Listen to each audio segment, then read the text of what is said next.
สบายดีพี่น้องมื้อนี้อุตส่าห์ตื่นแต่เช้ามื้อนี้ก็ร่วมกันกับย่าตั้งแต่เมื่อวานนี้บอกว่ามื้ออื่นเฮาพากันเฮ็ดข้าวผัดสเปนเนาะว่าซั่นพี่น้องเอ้ย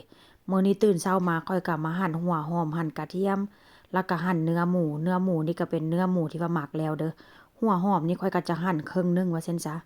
มาหั่นเป็นตอนน้อยๆน้อยๆกระเทียมนี่ก็ค่อนข้างใช้หลายแด้มื้อนี้นะเพราะว่าสิเฮ็ดกินแซ่บๆพี่น้อง หลังจากค่อยกลับมาหั่นแล้วค่อยกลับมาแบ่งแยกชิ้นส่วนอันนี้เป็นกระเทียมอันนี้เป็นหัวหอมอันนี้เป็นเนื้อหมูแล้วก็อันนี้ก็เป็นแบบว่าอีหยังก็ปลาหมึกพี่น้องปลาหมึกนี่ค่อยซื้อมาโลนึงเมื่อวานนี้ก็ค่อยกลับมาแบ่งครึ่งกิโลค่อนข้างจะสดแล้วราคาก็บ่แพงราคาก็ประมาณ8 ยูโรนี่แหละต่อ1กิโลแล้วก็จะมีพริกหวานแล้วก็จะมีบวบสเปนเด้อพี่น้องค่อยก็จะมาหั่นเป็นตอนน้อยๆแบบนี้เลย แล้วก็จะมีแครอทอุตส่าห์แบ่งแยกชิ้นส่วนแบ่งเป็นจานไผ่จานมันว่าจิถ่ายคลิปคักๆว่าซั่นเด้จิถ่ายคลิปให้พ่อแม่พี่น้องได้เบิ่งกันว่าวิธีเฮ็ดวิธีทำแต่ถามว่าได้ถ่ายบ่ก็บ่ได้ถ่ายเนาะพี่น้องถ่ายแต่แบบว่าของที่ค่อยกะเตรียมไว้ตอนแรกก็ข่มลมกับย่าดีๆได้ย่าค่อยขึ้นไปถึงไปพับเสื้อผ้าแป๊บนึงเด้อว่าเสร็จลงมาย่าเฮ็ดแล้วล่ะพี่น้องแล้วค่อยก็จะใส่ห้อยอันนี้นำเด้อห้อยแมลงภู่พี่น้อง ห้อยแมลงภู่นี่ก็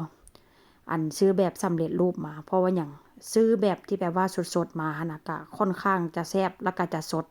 แล้วก็เนื้อหวานแต่ว่าซื้อมาก็ต้องได้มาล้างพี่น้องเห็นบ่อันนี้เห็นบ่เห็นกระเทียมบ่กระเทียมนี่เก็บมาจากตู้เย็นเพราะว่าหยังกระเทียมนี่ย่าเพิ่นปลูกอยู่ดินเนาะมันก็จะเป็นหัวนงๆหัวน้อยๆแบบนี้แต่ถามว่าแซ่บบ่ทั้งแซ่บทั้งหอมเพราะว่าหยังเพราะว่า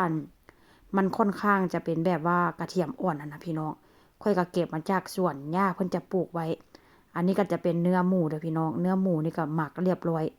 หมักออกสไตล์แบบสเปนว่าซั่นซะก็ค่อนข้างจะแซ่บได้แต่ว่าทางนี้ส่วนหลายเนาะมันจะบ่มีแบบแป้งนอกแป้งนัวเป็นพวกเครื่องปรุงว่าซั่นซะเขาเจ้าจะเน้นใส่แค่เกลือเห็นบ่เขาเจ้าจะหมักมาแล้วเรียบร้อยพี่น้องทุกสิ่งทุกอย่างเนาะที่ว่าค่อยเตรียมไว้อุตส่าห์เตรียมไว้อย่างงามแล้วก็บอกย่าท่าก่อนเด้อย่าเด้อว่าซั่น ย่าเพิ่นก็เข้าใจว่าข้อยบอกว่าเฮ็ดโลดจังซี่น่ะเพิ่นเข้าใจคนละอย่างว่าซั่นซะก็คือว่าหั่นแหละเนาะผู้เฒ่าบอกจังหนึ่งก็เฮ็ดจังหนึ่งว่าซั่นซะก็เลยบ่ได้ถ่ายพี่น้องอันนี้ค่อยลงมานี่เพิ่นก็ผัดเรียบร้อยแล้วได้หลังจากที่ค่อยพับผ้าแล้วค่อยก็ลงไปค่อยก็ถามเพิ่นย่าคือบ่ท่าว่าซั่นเพิ่นก็เลยว่าอ้าวเข้าใจว่าบอกให้ย่าเฮ็ดท่าจั่นดอกเพิ่นเข้าใจคนละแบบว่าซั่นซะย่าก็เลยบอกว่าบ่เป็นหยังดอกถ้าบ่ได้ถ่ายในมื้อนี้มื้อหน้าค่อยถ่ายก็ได้ เพราะว่าเฮือนเฮานี่ค่อนข้างจะกินข้าวผัดสเปนนี่ค่อนข้างดุพี่น้องก็แม่นความเพิ่นนั่นล่ะถ่ายมื้อหน้าก็ได้ดอกมื้อหน้าจังค่อยซื้อกุ้งตัวใหญ่ๆมาถ่ายงามๆว่าซั่น